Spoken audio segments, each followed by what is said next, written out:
Bonsoir à tous, bienvenue sur D8 dans Voyage au bout de la nuit. Je suis ravie de vous retrouver ce soir pour reprendre la lecture ensemble d'un roman de George Sand, Mauprat. Donc j'espère que vous avez suivi les émissions précédentes pour pouvoir reprendre la lecture avec moi. Alors quelques mots rapides d'abord sur George Sand avant de reprendre la lecture. Donc je vous le rappelle, George Sand, c'est le pseudonyme pour Amantine Aurore Lucille Dupin, baronne du Devant. Et elle était romancière, auteure dramatique, critique littéraire française et journaliste. Elle est née en 1804 et elle est morte en 1876.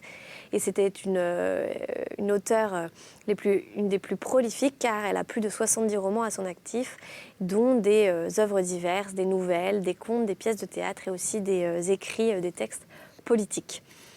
Alors, elle s'est notamment démarquée par des thèmes qui lui sont chers, des thèmes comme la passion, la défense des femmes et aussi de lutter contre les préjugés d'une société conservatrice. Mais elle s'est aussi démarquée par sa personnalité, car comme vous le savez, ou comme vous ne le savez peut-être pas, elle a eu une vie amoureuse agitée. Et elle a aussi voulu se démarquer par son pseudonyme masculin qu'elle a décidé de prendre dès 1829. Et elle a décidé aussi d'avoir une tenue vestimentaire assez masculine pour se démarquer des autres. Voilà, donc elle a aussi contribué notamment donc, à la vie intellectuelle de son époque et notamment aussi à la vie politique à partir de 1848. Et donc Mauprat, le roman que nous reprenons ce soir, c'est un roman qui a été publié en 1837 et qui se passe dans le Berry, qui est une région qui lui est chère car elle y a vécu pendant longtemps et elle y a grandi à l'aube de la Révolution française. Et dans ce roman, elle mêle des thèmes donc, dont elle aime évidemment traiter, c'est-à-dire c'est un roman d'amour et aussi une histoire de famille, mais c'est aussi une fable philosophique et un manifeste féminin.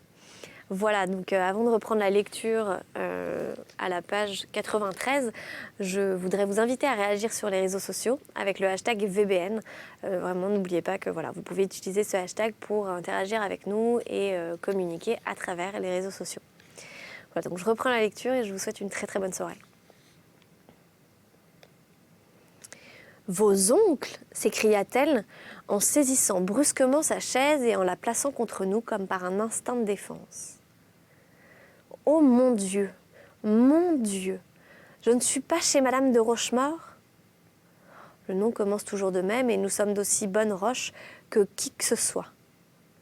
La Roche-Mauprat, murmura-t-elle en frissonnant de la tête aux pieds comme une biche qui a entendu hurler les loups. Et ses lèvres devinrent toutes blanches. L'angoisse passa dans tous ses traits. Par une involontaire sympathie, je frémis moi-même et je faillis changer tout à coup de manière et de langage. Qu'est-ce que ça a donc de surprenant pour elle, me disais-je. N'est-ce pas une comédie qu'elle joue ? Et si les Mauprat ne sont pas là derrière quelques boiseries à nous écouter, ne leur raconterait-elle pas un mot pour mot tout ce qui se sera passé ? Cependant, elle tremble comme une feuille de peuplier. Mais si c'est une comédienne ? J'en ai vu une qui faisait Geneviève de Brabant et qui pleurait à s'y méprendre. J'étais dans une grande perplexité et je promenais des yeux hagards, tantôt sur elle, tantôt sur les portes que je croyais toujours prêtes à s'ouvrir toutes grandes, aux éclats de rire de mes oncles. Cette femme était belle comme le jour. Je ne crois pas que jamais il ait existé une femme aussi jolie que celle-là. Ce n'est pas moi seulement qui l'atteste. Elle a laissé une réputation de beauté qui n'est pas encore oubliée dans le pays. Elle était d'une taille assez élevée, svelte et remarquable par l'aisance de ses mouvements. Elle était blanche avec des yeux noirs et des cheveux d'ébène. Ses regards et son sourire étaient une expression de bonté et de finesse dont le mélange était incompréhensible. Il semblait que le ciel lui eût été donné deux âmes, une toute d'intelligence, une toute de sentiment. Elle était naturellement gaie et brave, c'était un ange que les chagrins de l'humanité n'avaient pas encore osé toucher. Rien ne l'avait fait souffrir, rien ne lui avait appris la méfiance et l'effroi. C'était donc là la première souffrance de sa vie, et c'était moi, brute, qui la lui inspirait. Je la prenais pour une bohémienne, et c'était un ange de pureté. C'était ma jeune tante à la mode de Bretagne, Edmée de Mauprat, fille de M. Hubert, mon grand-oncle, à la mode de Bretagne aussi, qu'on appelait le chevalier et qui s'était fait relever de l'ordre de Malte pour se marier dans un âge déjà mûr. Car ma tante et moi, nous étions du même âge. Nous avions 17 ans tous deux, avec quelques mois de différence. Et ce fut là notre première entrevue. Celle que j'aurais dû protéger au péril de ma vie envers et contre tout, était là devant moi, palpitante et consternée comme une victime devant le bourreau. Elle fit un grand effort et, s'approchant de moi, qui marchait avec préoccupation dans la salle, elle se nomma et ajouta « Il est impossible que vous soyez un infâme comme tous ces brigands, que je viens de voir et dont je sais la vie infernale. Vous êtes jeune, votre mère était bonne et sage. Mon père voulait vous élever et vous adopter. Encore aujourd'hui, il regrette de ne pouvoir vous tirer de l'abîme où vous êtes plongé. N'ayez-vous pas reçu plusieurs messages de sa part ? Bernard, vous êtes mon proche parent, songez au lien du sang. Pourquoi voulez-vous m'insulter ? Veut-on m'assassiner ici ou me donner la torture ? Pourquoi m'a-t-on trompé en me disant que j'étais à Rochemort ? Pourquoi s'est-on retiré d'un air de mystère ? Que prépare-t-on ? Que se passe-t-il ? La parole expira sur ses lèvres. Un coup de fusil venait de se faire entendre dehors. Une décharge de la coulevrine y répondit et la trompe d'alarme ébranla dans son lugubre les tristes murailles du donjon. Mademoiselle de Mauprat retomba sur sa chaise. Je restais immobile, ne sachant si c'était là une nouvelle scène de comédie imaginée pour se divertir de moi, et décidée à ne point me mettre en peine de cette alarme jusqu'à ce que j'eusse la preuve certaine qu'elle n'était pas simulée. « Allons, lui dis-je en me rapprochant d'elle. Convenez que tout ceci est une plaisanterie. Vous n'êtes pas mademoiselle de Mauprat, et vous voulez savoir si je suis un apprenti capable de faire l'amour. J'en jure par le Christ, répondit-elle en prenant mes mains dans ses mains froides comme la mort. Je suis Edmée, votre parente, votre prisonnière, votre amie.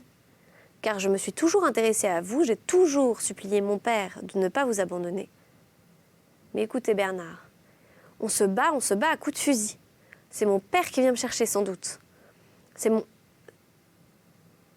Et on va le tuer. Ah, s'écria-t-elle en tombant à genoux devant moi. Allez empêcher cela. Bernard, mon enfant, dites à vos oncles de respecter mon père, le meilleur des hommes si vous saviez. Dites-leur que s'ils nous haïssent, s'ils veulent verser du sang, eh bien, qu'ils me tuent, qu'ils m'arrachent le cœur, mais qu'ils respectent mon père. On m'appela du dehors d'une voix véhémente. Où est ce poltron ? Où est cet enfant de malheur ? Disait mon oncle Laurent. On secoua la porte, je l'avais si bien fermée qu'elle résista à des secousses. Furieuse, ce misérable lâche s'amuse à faire l'amour pendant qu'on nous égorge. Bernard, la maréchaussée nous attaque. Votre oncle Louis vient d'être tué. Venez, pour Dieu, venez Bernard. Que le diable vous emporte tous, m'écriai-je, et soyez tués tous, et soyez tués vous-même, si je crois un mot de tout cela. Je ne suis pas si sot que vous pensez. Il n'y a de lâches ici que ceux qui mentent.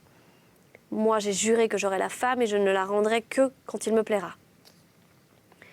Allez au diable, répondit Laurent, vous faites semblant. Les décharges de mousqueterie redoublèrent. Des cris affreux se firent entendre. Laurent quitta la porte et se mit à courir vers le bruit. Son empressement marquait tant de vérité que je n'y pus résister. L'idée qu'on m'accuserait de lâcheté l'emporta. Je m'avançai vers la porte. « Oh Bernard, oh monsieur de Mauprat !» s'écria Edmée en se traînant après moi. « Laissez-moi aller avec vous. Je me jetterai aux pieds de vos oncles, je ferai cesser ce combat, je leur céderai tout ce que je possède, ma vie s'ils la veulent, pour que celle de mon père soit sauvée. » « Attendez, lui dis-je en me retournant vers elle. Je ne peux pas savoir si on ne se moque pas de moi. Je crois que mes oncles sont là derrière la porte et que pendant que nos valets de chiens tiraillent dans la cour, on tient une couverture pour me berner. Vous êtes ma cousine ou vous êtes une... Vous allez me faire un serment et je vous en ferai un à mon tour. Si vous êtes une princesse errante et que, vaincue par vos grimaces, je sorte de cette chambre, vous allez jurer d'être ma maîtresse et de ne souffrir personne auprès de vous avant que j'aie usé de mes droits.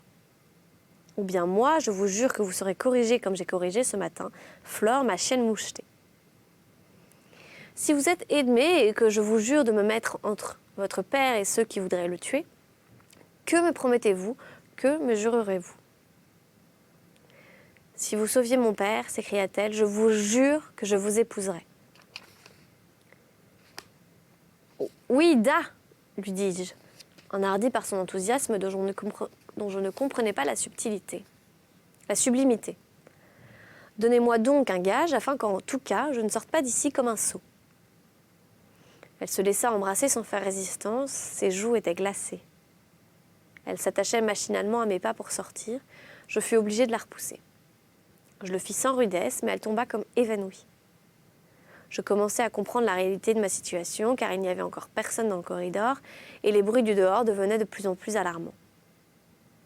J'allais courir vers mes armes, lorsqu'un dernier mouvement de méfiance, ou peut-être un autre sentiment, me fit revenir sur mes pas et fermer à double tour la porte de la salle où je laissais Edmé.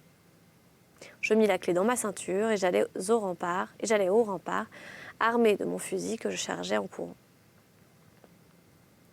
C'était tout simplement une attaque de la maréchaussée. Il n'y avait là rien de commun avec mademoiselle de Mauprat. Nos créanciers avaient obtenu prise de corps contre nous. Les gens de loi battus et maltraités avaient requis de l'avocat du roi au présidial de Bourges un mandat d'amener, que la force armée exécutait de son mieux, espérant s'emparer de nous avec facilité au moyen d'une surprise nocturne. Mais nous étions en meilleur état de défense qu'ils ne pensaient. Nos gens étaient braves et bien armés, et puis nous nous battions pour notre existence tout entière. Nous avions le courage du désespoir et c'était un avantage immense. Notre troupe montait à 24 personnes, la leur à plus de 50 militaires.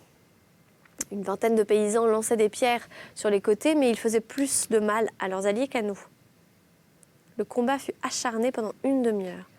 Puis notre résistance effraya tellement l'ennemi qu'il se replia et suspendit son hostilité. Mais il revint bientôt à la charge et fut de nouveau repoussé avec perte. Les hostilités furent encore suspendues. On nous sonna de nous rendre pour la 3e fois. On nous prometta la vie sauve. Antoine Mauprat leur répondit par une moquerie obscène. Ils restèrent indécis, mais ne se retirèrent pas. Je m'étais battue bravement. J'avais fait ce que j'appelais mon devoir. La trêve se prolongeait. Nous ne pouvions plus juger de la distance de l'ennemi et nous n'osions risquer une décharge dans l'obscurité, car nos munitions de guerre étaient précieuses. Tous mes oncles étaient cloués au rempart dans l'incertitude d'une nouvelle attaque. L'oncle Louis était grièvement blessé. Ma prisonnière me revint en mémoire. J'avais, au commencement du combat, entendu dire à Jean Mauprat qu'il fallait, en cas de défaite, l'offrir à condition qu'on lèverait le siège, ou la prendre aux yeux de l'ennemi. Je ne pouvais plus douter de la vérité de ce qu'elle m'avait dit. Quand la victoire parut se décharger pour nous, on oublia la captive. Seulement, le rusé Jean se détacha de sa chair, coulevrine qu'il pointait avec tant d'amour, et se glissa comme un chat dans les ténèbres. Un mouvement de jalousie incroyable s'empara de moi. Je jetai mon fusil, je m'élançai sur ses traces, le couteau dans la main et résolu, je crois, à la poignarder s'il touchait à ce que je regardais comme ma capture. Je le vis approcher de la porte, essayer de l'ouvrir, regarder avec attention par le trou de la serrure pour s'assurer que sa proie ne lui avait pas échappé. Les coups de fusil recommencèrent. Il tourna sur ses talons inégaux avec l'agilité surprenante dont il était doué et courut au rempart. Pour moi, caché dans l'ombre, je le laissai passer et ne le suivis pas. Un autre instinct que celui du carnage venait de s'emparer de moi. Un éclair de jalousie avait enflammé mes sens. La fumée de la poudre, la vue du sang, le bruit, le danger et plusieurs rasades d'eau de vie avalées à la ronde pour entretenir l'activité m'avaient singulièrement échauffé la tête. Je pris la clé dans ma ceinture. J'ouvris brusquement la porte et quand je reparus devant la captive, je n'étais plus le novice méfiant et grossier qu'elle avait réussi à ébranler. J'étais le brigand farouche de la roche Mauprat, 100 fois plus dangereux cette fois que la première. Elle s'élança vers moi avec impétuosité. J'ouvris mes bras pour la saisir, mais au lieu de s'en effrayer, elle s'y jeta en criant. « Eh bien, mon père !»« Ton père ?» lui dis-je en l'embrassant. « N'est pas là. Et il n'est pas plus question de lui que de toi sur la brèche à l'heure qu'il est. Nous avons descendu une 12aine de gendarmes et voilà tout. Ainsi ne t'inquiète plus de ton père, moi je ne m'inquiète plus des gens du roi. Vivons en paix et fêtons l'amour. En parlant ainsi, je portais à mes lèvres un broc de vin qui restait sur la table. Mais elle me l'ôta des mains d'un air d'autorité qui m'enhardit. « Ne buvez plus, me dit-elle. Songez à ce que vous dites. Est-ce vrai que ce que vous avez dit? En répondez-vous sur l'honneur, sur l'âme de votre mère? Tout cela est vrai, je le jure. Sur votre belle bouche toute rose, lui répondis-je en essayant de l'embrasser encore. Mais elle recula avec terreur. Oh mon Dieu, dit-elle, il est ivre. Bernard, souvenez-vous de ce que vous avez promis, gardez votre parole. Vous savez bien à présent que je suis votre parente, votre sœur. Vous êtes ma maîtresse ou ma femme, lui répondis-je, en la poursuivant toujours. Vous êtes un misérable, reprit-elle en me poussant de sa cravache. Que faites-vous pour que je vous sois quelque chose? Avez-vous secouru mon père? J'ai juré de le secourir et je l'aurais fait s'il eût été là. C'est donc comme si je l'avais fait. Savez-vous que si je l'avais fait et que j'eusse échoué, il n'y aurait pas eu à la Roche-Mauprat de supplice assez cruel et assez lent pour me punir à petit feu de cette trahison? J'ai juré assez haut, on peut l'avoir entendu. Ma foi, je ne me soucie guère et je ne tiens pas à vivre 2 jours de plus ou de moins, mais je tiens à vos faveurs, ma belle, et à n'être pas un chevalier langoureux dont on se moque. Allons, aimez-moi tout de suite ou, ma foi, je m'en retourne là-bas et si je suis tuée, tant pis pour vous. Vous n'aurez plus de chevalier, et vous aurez encore 7 Mauprat à tenir en bride. Je crains que vous n'ayez pas les mains assez fortes pour cela, ma jolie petite Linotte. Ces paroles que je débitais au hasard et sans y attacher d'autre importance que de la distraire pour m'emparer de ses mains ou de sa taille, firent une vive impression sur elle. Elle s'enfuit à l'autre bout de la salle et s'efforça d'ouvrir la fenêtre. Mais ses petites mains ne purent seulement en ébranler le châssis de plomb aux ferrures rouillées. Sa tentative me fit rire. Elle joignit les mains avec anxiété et resta immobile. Puis, tout à coup, l'expression de son visage changea. Elle sembla prendre son parti et vint à moi l'air riant et la main ouverte. Elle était si belle ainsi qu'un nuage passa devant mes yeux. Et pendant un instant, je ne la vis plus. Passez-moi une puérilité. Il faut que je vous dise comment elle était habillée. Elle ne remit jamais ce costume depuis cette nuit étrange et pourtant je me le rappelle minutieusement. Il y a longtemps de cela. Eh bien, je vivais encore autant que j'ai vécu que je n'oublierai pas un seul détail, tant j'en fus frappée au milieu du tumulte qui se faisait au-dedans et au-dehors de moi. Au milieu des coups de fusil qui battaient le rempart, des éclairs qui sillonnaient le ciel et des palpitations violentes qui précipitaient mon sang dans mon cœur, à mon cerveau et de ma tête à ma poitrine. Oh, qu'elle était belle! Il me semble que son spectre passe encore devant mes yeux. Je crois la voir, vous dis-je, avec son costume d'Amazone qu'on portait dans ce temps-là. Ce costume consistait en une jupe de drap très ample, le corps serré dans un gilet très satin gris de perles boutonné et une écharpe rouge autour de la taille. En dessus, on portait la veste de chasse galonnée, courte et ouverte par devant, un chapeau de feutre gris à grands bords, relevé sur le front et ombragé d'une demi-douzaine de plumes rouges, surmontait des cheveux sans poudre, retroussés autour du visage et tombant par derrière en 2 longues tresses comme ceux de Bernoise. Ce dénoué était si long qu'il descendait presque à terre. Cette parure fantastique pour moi, cette fleur de jeunesse et ce bon accueil qu'elle semblait faire à mes prétentions, c'en était bien assez pour me rendre fou d'amour et de joie. Je ne comprenais rien de plus agréable qu'une belle femme qui se donnait sans paroles grossières et sans larmes de honte. Mon premier mouvement fut de la saisir dans mes bras, mais convaincue par ce besoin irrésistible d'adoration qui caractérise le premier amour, même chez les êtres les plus grossiers, je tombai à ses genoux et je les pressais contre ma poitrine. C'était pourtant dans cette hypothèse à une grande dévergondée qui s'adressait cet hommage. Je n'en étais pas moins prêt à m'évanouir. Et voilà, c'est ainsi que se termine notre lecture ensemble. J'espère que vous avez passé un bon moment. Je vous souhaite une très bonne fin de soirée et je vous dis à très bientôt.